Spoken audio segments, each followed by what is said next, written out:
حقیقت یہ ہے کہ یہ دونوں گروہ ایک جہت سے سچ کہہ رہے ہوں گے، نہ تو یہ بے گناہ ہیں اور نہ ہی وہ۔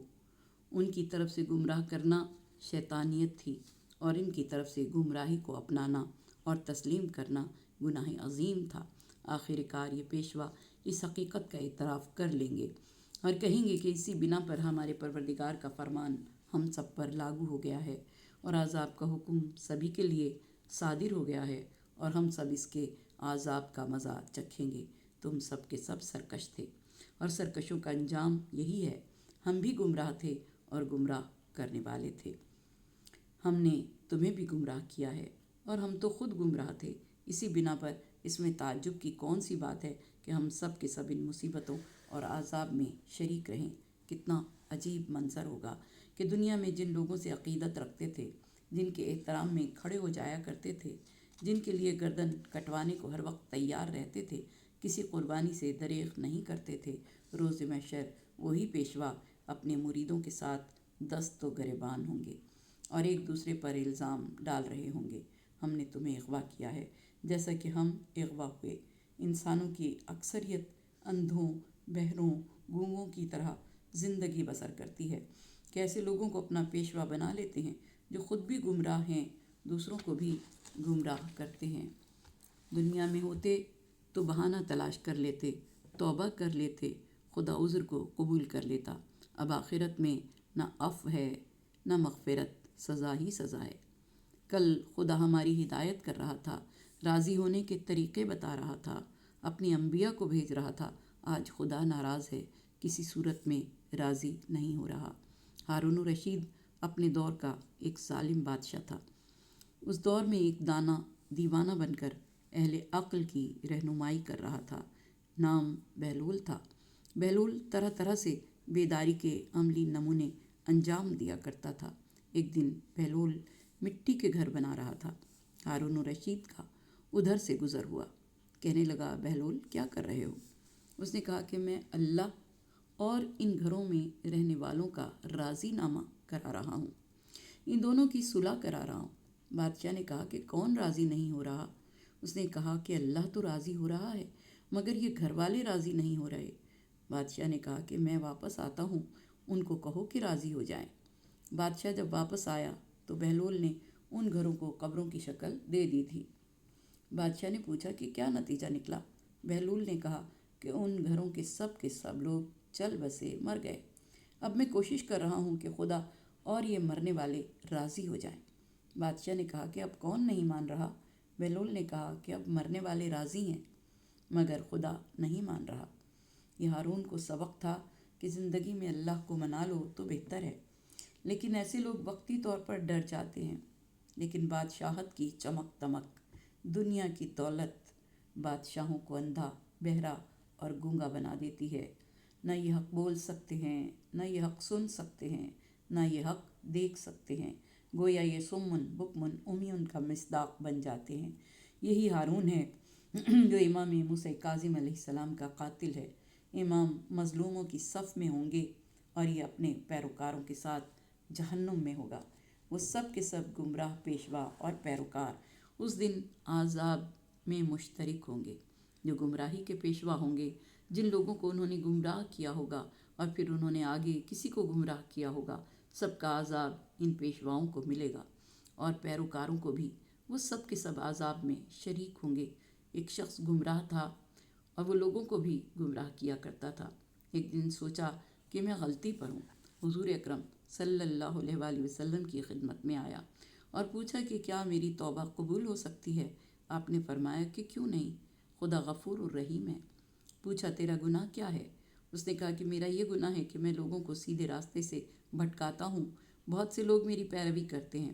اب میں گمراہی سے نکل آیا ہوں، کیا میرے گناہ معاف ہو سکتے ہیں؟ آپ نے فرمایا کہ تیری مغفرت کی ضمانت میں لیتا ہوں، اس شرط پر کہ جن جن لوگوں کو تو گمراہ کر چکا ہے ان کو ہدایت پر لے آ۔ اس نے کہا یا رسول اللہ، یہ تو میرے لیے ممکن نہیں۔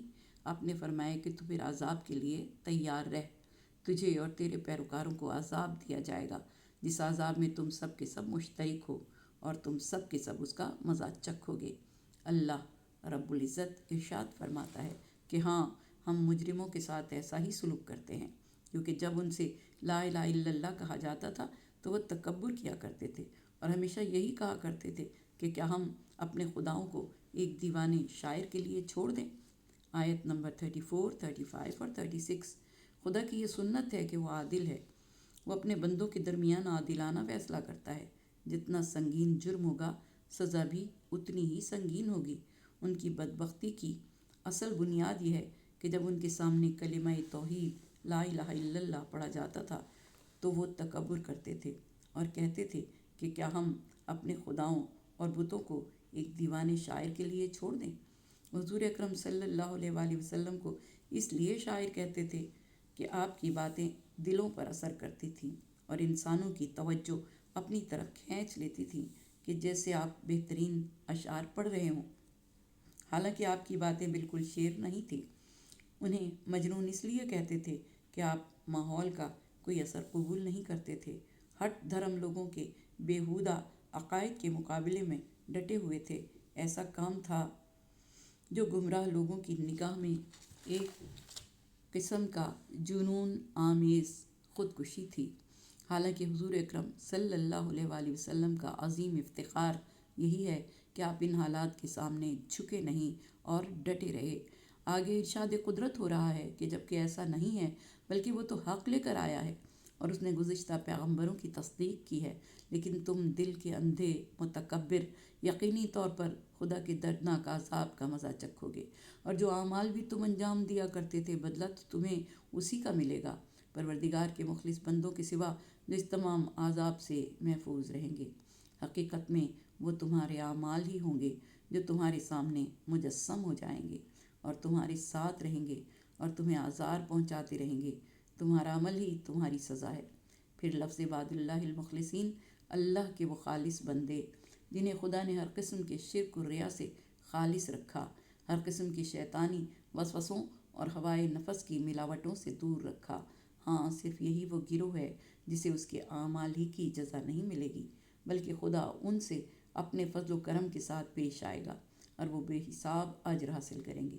قرآن کریم میں مخلص ایسے مواقع پر استعمال ہوا ہے کہ جب انسان ایک مدت تک جہاد بن نفس کرنے اور معرفت و ایمان کے مراحل طے کرنے کے بعد اس منزل پر فائز ہو جاتا ہے جہاں شیطان کے وسوسوں کے اثر سے محفوظ ہو جاتا ہے، جیسا کہ قرآن کریم بیان کرتا ہے کہ ابلیس نے کہا کہ تیری عزت کی قسم، تیرے مخلص بندوں کے سوا میں ان سب کو گمراہ کر دوں گا۔ سورہ صاد آیت نمبر 82 اور 83۔ یہ جملہ مخلصین کی عظمت کو واضح کرتا ہے۔ یہ حضرت یوسف علیہ السلام جیسے صدیق افراد کا مقام ہے جو عظیم آزمائش کے میدان کو عبور کرتے ہیں۔ ہم نے یوسف علیہ السلام کو اس طرح سے اپنی برہان دکھائی تاکہ برائی اور بدی کو ہم اس سے دور کر دیں، کیونکہ وہ ہمارے مخلص بندوں میں سے تھا۔ سورہ یوسف آیت نمبر 24۔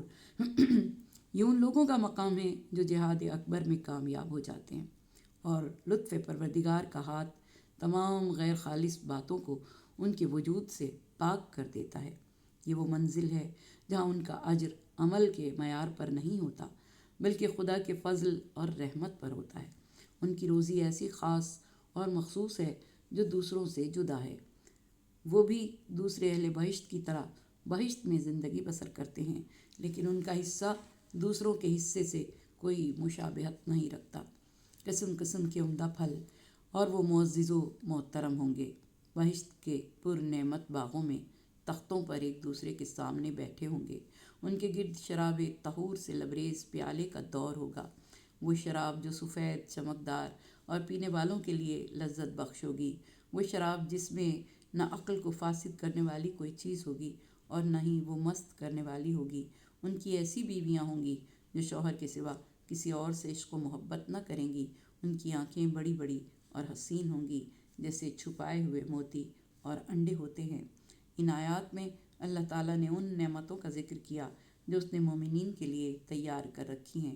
ان کو اس طرح مکرم و عزت دار قرار دیا جائے گا کہ خدام ان کے پاس ان کے سوال کرنے سے پہلے ان کی دلی حاجت کی اشیاء لے کر حاضر ہو جائیں گے، اور وہ جنت میں کسی چیز کی چاہت نہیں کریں گے مگر یہ کہ اس کے ساتھ ان کو مکرم قرار دیا جائے گا، یعنی فوراً نواز دیا جائے گا۔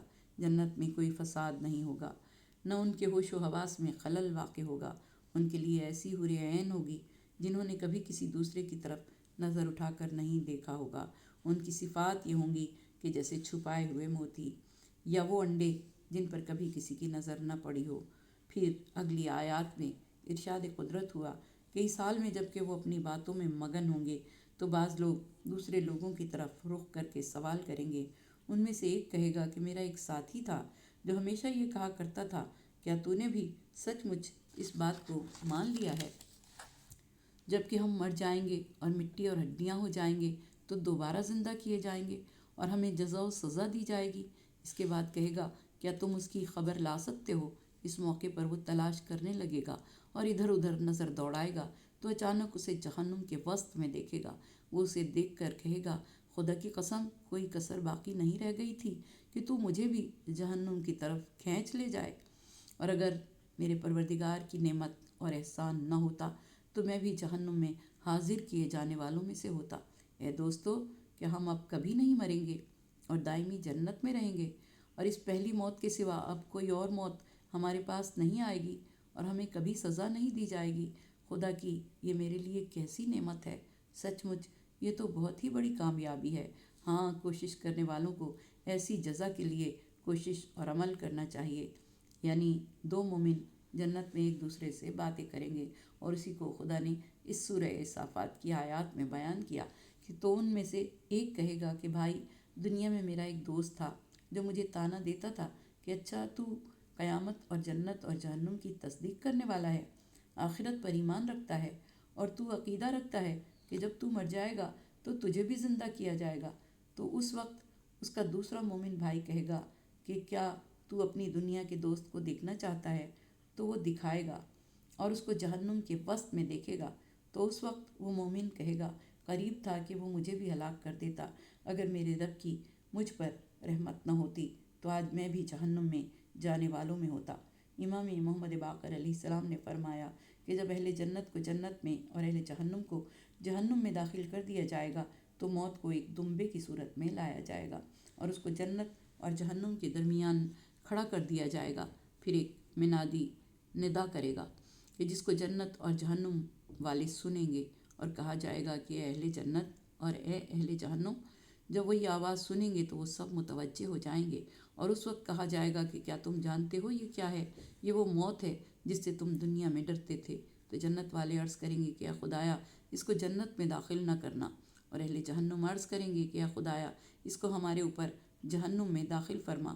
اس وقت جنت اور جہنم کے درمیان اس کو ذبح کر دیا جائے گا جس طرح بکری کو ذبح کیا جاتا ہے۔ پھر منادی ندا دے گا، اس کے بعد کسی کو موت نہیں آئے گی، سب ہمیشہ زندہ رہنے کا یقین کر لو۔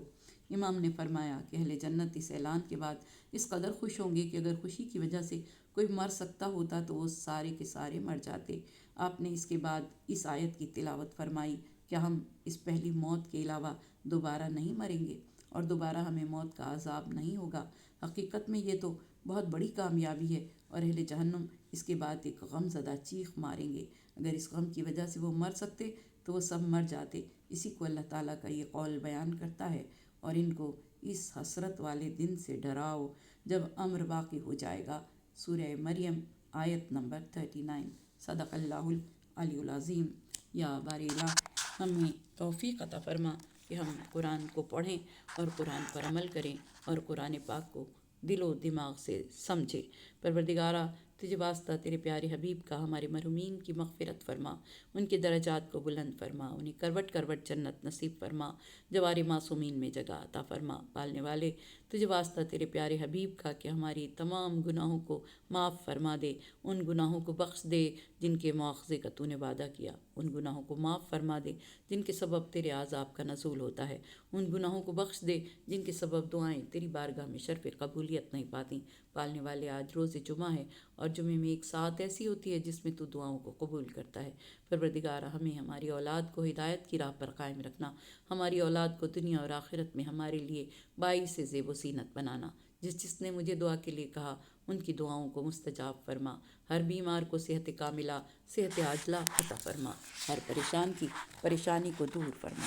پالنے والے جو حج و زیارات کے متمنی ہیں انہیں یہ سعادت نصیب فرما، اپنے پیارے حبیب کے صدقے میں، ان کی اولاد طیب و طاہر کے صدقے میں پروردگارہ ہماری کل مشکلوں کو آسان فرما، اہل اسلام پر رحم فرما، اہل پاکستان پر رحم فرما، اہل فلسطین، اہل کشمیر پر رحم فرما، پروردگارہ مسلمانوں کو ان عذابوں سے بچا لے جو چاروں طرف سے انہیں گھیرے ہوئے ہیں، پروردگارہ ہمیں نیکیوں کی توفیق عطا فرما، برائیوں سے محفوظ رکھ، اور ہمارے امام کے ظہور میں تعجیل فرما، ہمارے امام کے ظہور میں تعجیل فرما، ہمارے امام کے ظہور میں تعجیل فرما، آمین ثم آمین، بحق محمد وآل محمد۔